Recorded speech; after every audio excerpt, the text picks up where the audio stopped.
Oke, halo semuanya. Pada pembahasan kali ini saya akan membahas mengenai kolam lobster dan bagaimana cara penanganan lobster ketika pertama kali datang ke rumah customer.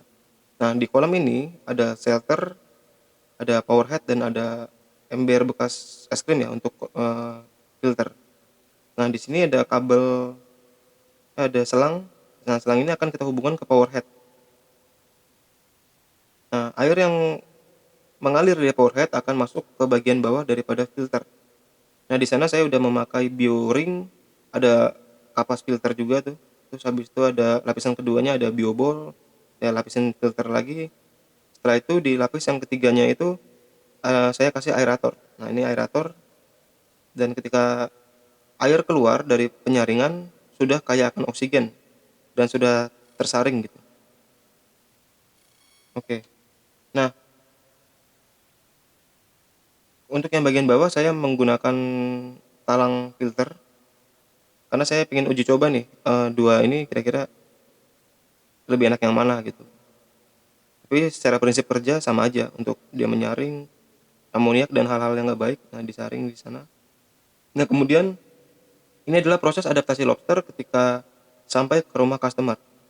Nah di sini saya sudah setengah jam mendiamkan di bak ini ya, di bak styrofoam ya. Oke, nah caranya adalah kita cipratin sedikit demi sedikit sehingga lobster ini terbiasa dengan suhu terbaru daripada kolam customer. Karena suhu dalam perjalanan itu akan berbeda gitu. Dan kalau perubahannya terlalu drastis, dia biasanya akan kaget dan angka kematian akan cukup tinggi. Nah, karena udah setengah jam yang lalu, jadi lobster bisa langsung kita tuang ke kolam yang sudah disediakan.